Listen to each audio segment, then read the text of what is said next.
皆さんこんにちは、ゆうです。お久しぶりです。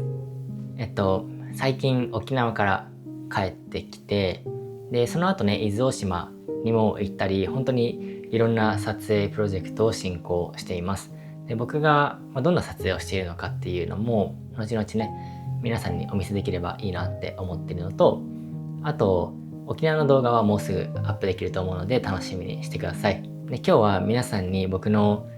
状態についてお話をしようかなと思っています。で前にね、投稿した動画で僕の体調についての動画をねアップしたと思うんですよ。でそれは精神的なものなのか、あるいは健康的なものなのか、本当に状況が分からなくて、自分がなぜこうなってしまったのかっていうことについてもね分からないぐらい、自分の体調状態に関してすごい不安に思っていました。自分もね、ああいう風になるなんて思ってなかったし、自分が人生の中でこういう経験をすることになるなんてね、本当に想像したこともなかったんですよ。男性機能のね低下というか、機能不全ですよね。でそれが本当に自分の中で男性としての自信を失う原因になっていて、なんでこうなったんだろうなっていうことが本当に分からなかった。でも分からなかったとは言っても、ある程度予想できることもあって、それは本当に自分の精神的なダメージでした。どんなダメージだったのかっていうのは、皆さん僕の動画を見てくれていた人には分かるんじゃないかなって思うんですけど、いろんなことに対するショック、人との別れであったりだとか、自分が期待していた未来が突然変わってしまったことだとか、人に対する信頼の喪失だとか、自分の人生においても何を信じていいのか分からなくなってしまったっていうことが、やっぱり自分の精神面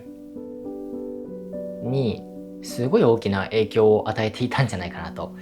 思って、でそれが僕の健康を害する大きな要因となったんじゃないかなと思っています。で実は今僕はその症状っていうのがかなり回復しました。昔と比べるとどうかなって思うと、昔ほどではないんだけど、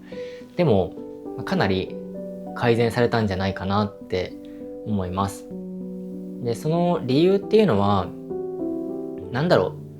僕の中でもある程度一つ明確になってるのが、僕がね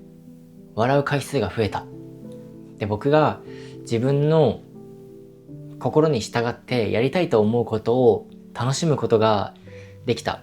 で再び自分の目標を再設定して、ここに向かって頑張っていこうって思うことができた。自分が住みたいと思うところに住んで、毎日そこで幸せを感じることができたっていうのが、すごく僕にとって精神面を回復させてくれたんじゃないかなって思っています。でそれが僕の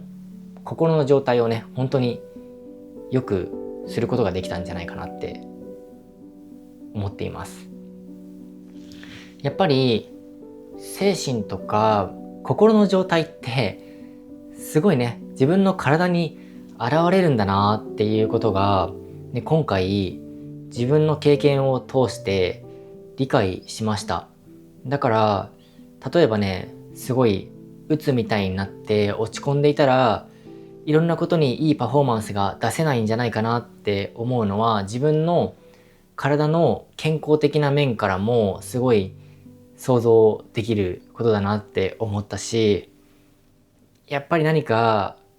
自分の中で日々楽しみだとか目標だとか笑顔になれることっていうのがないと、人は健康的に生きることができないんじゃないかなって思いました。で、僕は幸い自分の中で明確な目標があったし、自分はショックなことがあってもずっと停滞しているタイプではなくて、なるべく自分の今の状況を変えないといけないっていうふうにたくさん悩んで考えて、少しずつ行動に移せるタイプだとは思うので、この自分の症状が治ったんじゃないかなって思っています。で、僕はね、今年本当に多くのことを挑戦しようと思っていました。で、それがね、去年の10月に僕がすごい精神的なショックを受けてからいろいろ行動に移したこと、それがまずドローンパイロットとしてのライセンスを取得することだとか、あとは今年ファッションにも気をつけていこうかなって思ったこととか、ファッションに挑戦し始めたんですよ。自分は今まで同じ服ばっか着てたし、洋服にお金かけることってしてなかったんだけど、でももっともっと外歩いた時に何か自分の気分を変えたりとか、少しでも自分に自信を持てるように、もっともっと笑顔になれるように洋服を買ってみたりとか、この洋服もね、自分の誕生日4月24日に自分に贈り物として買ったものなんだけど、で最近もね、結局同じような服ばっか着てるから、だからいつも同じ服着てるようには見えてしまうかもしれないんだけど、今までと比べるとファッションに挑戦できてるんじゃないかなって思うんだよね。だから秋の洋服ももうそろそろ涼しくなったら買おうかなって思っているし、でそれは僕の中でもすごい楽しみだなって思っています。他にもダイビングにね、挑戦したり、シュノーケリングやってみたり、マリンスポーツを楽しんでみたりだとか、海の中の撮影を挑戦してみたりだとか、今まで僕がしなかったこと、今まで僕が食べなかったもの、本当にいろんなものに挑戦しようと思って挑戦する1年にしています。僕はね、バナナが嫌いなんですよ。だけど今年バナナも挑戦しました。二子玉川っていうところですごい健康的なレストランなんだけど、僕はアサイーボウルとかね、絶対食べなかった。今まで美味しいと思わなかったし、というか食べようと思わなかったんだよね。だけどそういうものも挑戦しようと思って食べ始めていました。で、すごいね、健康的な生活をしていたのかって言われるとそういうわけじゃないんですよ。別に僕カップラーメンも食べるし、ラーメン大好きだしね。で、コンビニの食べ物も食べるし、オーガニックのものとかも少し食べたりもするけど、だけどすごい健康に気を使ってる人と比べると全然健康的ではないと思う。だけれど今までと違っていろんなものに挑戦し始めたのは事実かなって思うんだよね。だから自分の中で今までと違ったことに挑戦し始めた、本当にいろんなこと挑戦し始めたっていうのは、自分の気持ちをね、いつも新鮮にしてくれていたし、未来に対する期待、楽しみとかが増えたんじゃないかなって思うんだよね。だからそういうことが僕の健康面にいろんな面で作用したんじゃないかなって思っています。で、僕はね、本当に自信を失っていたの。だけれど今自信がないのかって言われると、前よりはねあるんじゃないかなって思うし、前よりは笑う回数もね増えたんじゃないかなって思うんだよね。で、本当に今年も